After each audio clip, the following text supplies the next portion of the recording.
Hello everyone. Did you know that as we age, our bodies have a natural tendency to wake up more in the middle of the night? While this can be totally normal, what do you do if you struggle to fall back asleep? It's a common, frustrating experience. Well, in this video, I'm going to share some crucial tips and techniques, as well as 4 key things to avoid. My aim is for you to fall back asleep quickly and easily, reclaiming your peaceful slumber. But before we get into my sleep tips, which you're going to want to stick around for, I want to answer the question of why seniors tend to wake up more in the middle of the night in the first place. When you're falling asleep, your core body temperature rises until about 10:30 at night. Then it hits its peak and begins to drop. That drop is a signal to your brain to release melatonin. Think of melatonin as sort of the key that starts the engine for sleep. Now, why is this important? Because at some point, your core body temperature will actually hit a bottom and start to go back up. When it starts to go back up, this is when you actually move into a lighter stage of sleep. And guess what time that is? Typically between 1 and 3 in the morning. Since as we age, we naturally spend less time in deep sleep. These body temperature fluctuations can trigger our nighttime awakenings. So understanding this process helps us take control. First, let's jump into discussing things you need to be avoiding.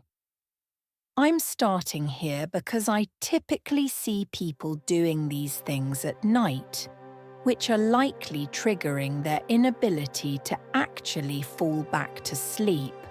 The first thing to avoid is waking up and looking at the clock. I know this sounds trivial, and in the grand scheme of things, it's probably not the worst thing to do, but let me explain. Looking at the clock and registering what time it is becomes the very thing your mind begins to fixate on. Here's the scenario. You just woke up, looked over at the clock, and saw the time. Then you instantly do the mental math and determine how much time you have left to sleep. Now you are anxious. You're back to that time of night that you hate, increasing stress. This is exactly the kind of cycle that builds anxiety by increasing your heart rate. The one metric you must know is that you must have a heart rate of 60 beats or below to enter into a state of unconsciousness. So the goal here is to avoid an increased heart rate altogether by not looking at the clock. This simple step helps keep your mind calm and your body ready for sleep. The second thing to avoid is looking at your phone. Kind of a no-brainer here, but basically everyone sleeps next to their phones. It's very easy to just reach over, grab it, and either check the time or see if you have any notifications. While I see this more often with my younger patients, it is becoming more common with my seniors as well. 2 key things here. If your phone isn't already on the lowest dimmer setting, the light from your phone can activate your brain, making it harder to relax. And number 2, you're increasing your heart rate, which is the opposite of what I need you to be doing. So, keep that phone away. The third thing to avoid, and I hate to say it, is getting up and going to the bathroom. I do want to be clear about one thing. If you got to go to the bathroom, please go. But a lot of my seniors wake up in the middle of the night and they say to themselves, well, maybe I have to go. This can be incredibly disruptive for you getting back to sleep.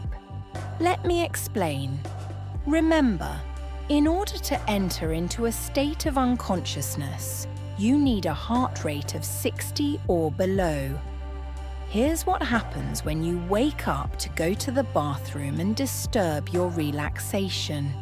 Well, you go from a lying position to a seated position to a standing position. And when you walk over to the bathroom and then come all the way back to your bed, what do you think you just did? You just raised your heart rate. This puts you at a disadvantage when trying to fall back asleep. Now, please don't stress yourself out too much here. I don't want you to think that if you get up to pee, you'll never be able to fall back asleep. That's not what I'm saying. Sometimes having to pee is what's keeping you up. It's just something for you to be aware of next time you wake up, because it could be something that you control. The last thing to avoid is turning on the lights. This is typically associated with either getting up and going to the bathroom, or going to get some water or a snack from the fridge in the kitchen. Light can significantly affect an individual's circadian rhythm. Circadian rhythms are internal patterns that change over a 24-hour cycle in response to environmental cues. For example, light alerts the body when to be awake, while darkness signals the body to feel more tired. So, when a person is exposed to artificial light, it can confuse the body into thinking it should be more awake at times when it should be resting. If you have to get up, I'd recommend keeping a small nightlight. Keep a small nightlight either in your bathroom or in your kitchen to minimize the amount of disruption. Another helpful tip would be to keep a glass of water on your nightstand so you don't have to get up out of bed if you're thirsty. Okay, Dr. Bruce, what happens if I'm avoiding all of those things and I still struggle to fall back asleep? I'm glad you asked, because now we're going to talk about some of those critical tips and techniques to help you get back to bed. But I do want to pause here really quick and ask, if you like this kind of sleep content, please do me a huge favor and like this video and subscribe to the channel below. It really means a lot to us here at Sleep Doctor. That support allows me to keep making this kind of content for you guys in the future and hopefully improving your sleep out there.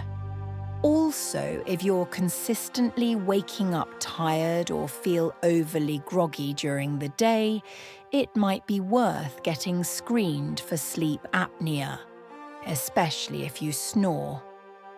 It's way more common than you might think, especially in seniors, and unfortunately, 4 out of 5 people with sleep apnea don't even know that they have it.